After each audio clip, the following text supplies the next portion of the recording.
One day, James had to wait at the station till Edward and his train came in. This made him cross. Late again? Edward laughed, and James fumed away.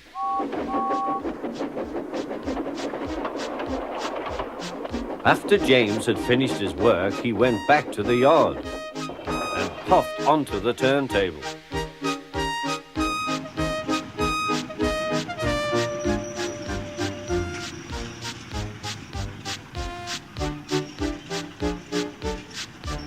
He was still feeling very bad-tempered.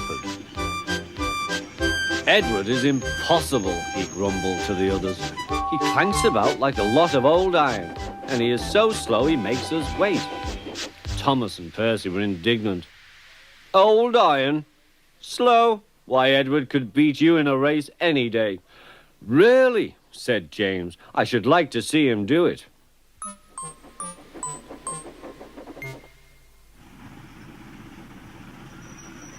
Next morning, James's driver was suddenly taken ill. He could hardly stand, so the fireman uncoupled James ready for shunting. James was impatient.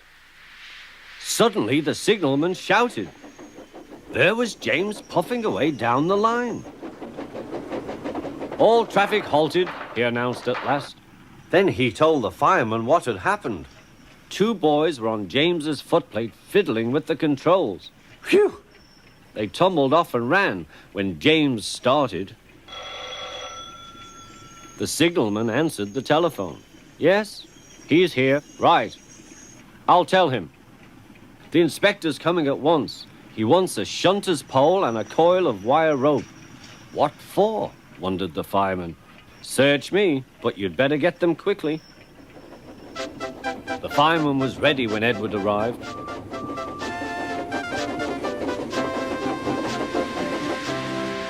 The inspector saw the pole and the rope.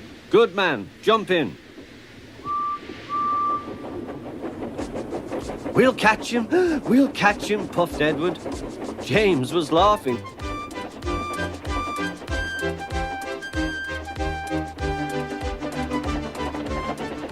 What a lark, he chuckled to himself. Suddenly, he was going faster and faster. He realized that he had no driver. What shall I do? I can't stop. Help! Help! We're coming, called Edward.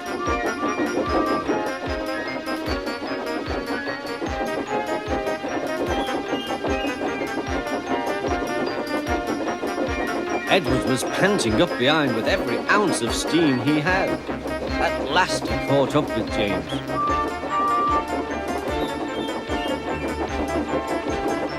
Steady, Edward, called his driver. The inspector stood on Edward's front, holding a noose of rope in the crook of the shunter's pole. He was trying to slip it over James's buffer. The engine swayed and lurched. At last! Got him! He shouted. He pulled the noose tight. Gently braking, Edward's driver checked the engine's speed, and James's fireman scrambled across and took control. So the old iron caught you after all, chuckled Edward. I am sorry, whispered James. Thank you for saving me. You were splendid, Edward. That's all right, replied Edward. The engines arrived at the station side by side. The fat controller was waiting. A fine piece of work, he said. James, you can rest and then take your train. I'm proud of you, Edward. You shall go to the works and have your worn parts mended. Oh, thank you, sir, said Edward. It'll be lovely not to clank.